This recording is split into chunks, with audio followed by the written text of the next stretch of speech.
going on, ladies and gentlemen? It's me, Mikey Pipes. Thank you so much for tuning in. In this video, we are taking out a Burnham, obsolete Burnham gas-fired power-vented boiler that was... They stopped making them. And I can see why, and you'll see why in this video.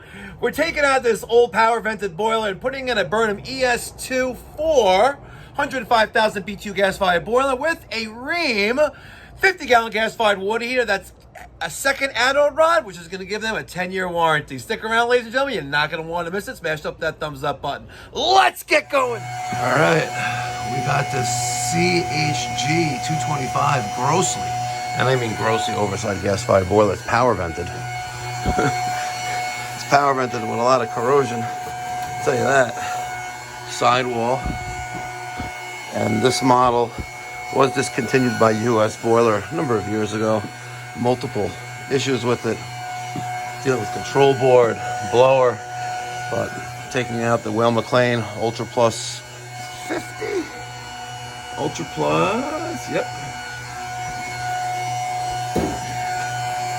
And the boiler, putting in 50-gallon 10-year Ream and Series 2, ES2 Burnham 4 right there. Boom, boom. Chimney's already lined. We good to go. Let's take a look at some epic failures with this. There's your T&P relief valve. All right, check this out. No, it doesn't go there. It's inside the wall. Oh, it does go down. Yeah, it goes down. And then we have the gas valve for the dryer all the way back there. All right. At least we have means for future fresh air. Just take you off there? Yeah. All right. Not recording much, but it's 12 after 10.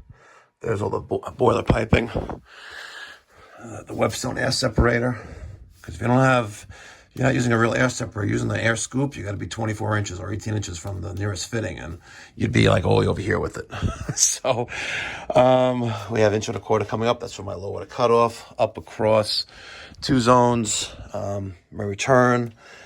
There's that manifold that comes with the boiler. Let me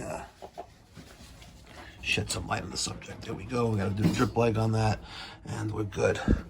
And yeah, tell me about the dryer vent, but not my job. All right, let's review.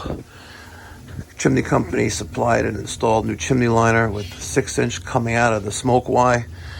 This is 5-inch coming out of the ES24. We're using this supplied flexible flue pipe. That's what makes it 85% efficient. Just saying. So right here is a 6x5 smoke reducer. There's a 6x4 smoke reducer with an adjustable elbow, 19.5 inches of 4-inch single wall smoke pipe, and another adjustable elbow on top of the water heater. We have 2 3/4 Viga female adapters coming up to a Webstone and bluefin valve, ball and press.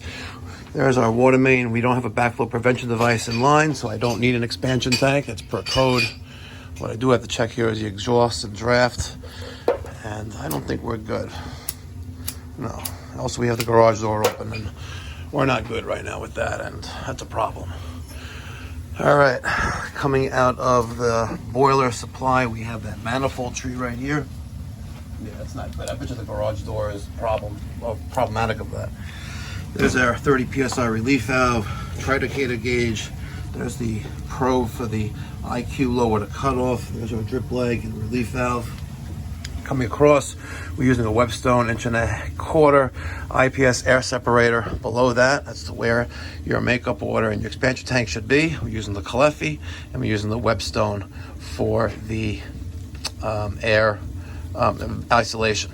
Okay, this is normally right there, and yeah, but it works there too. Easy header for 2 zones, 1.25 inch by 1 inch. And the Webstone isolation flanges, these don't rotate, but those do. This is purge on both, and that's all, folks. All right, I was going to record a lot more of this install today with the other Mike and Daniel, but early into the service call, I quickly realized my position. And I don't usually realize my position that quickly at the beginning of a service call, but Needless to say, the homeowner slash client, the property owner, was helicoptering, the entire service call. And right in the beginning, I quickly realized that he was going to be in the way. And that wasn't going to really jive too well with me.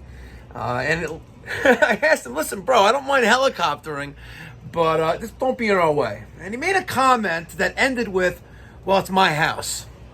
And I quickly realized the position that I was in, which means I need to get the job done, and we'll call it a day from there, right? I'm going to not go too much further with that, but not a pleasant, I can get along with a lot of people, but, yes, obviously it's your home, and I'm going to treat your home better than you'll treat your own home. But you don't got to remind me of that. This is your house, because I could have easily walked off the job, and I really wanted to, but it wasn't the right thing to do, because I actually felt bad for his wife, who they haven't had heat or hot water in basically a month. And I don't know, but it is what it is. We got the job done. He's happy at the end of the day, and he put me in check. And I'm not going to let that happen again. I'm just going to do more better vetting next time, and we'll leave it like that. Until next time, ladies and gentlemen, thank you so much for watching. Be well, God bless, stay safe, and smash that thumbs up button. Mikey Pipes, signing off.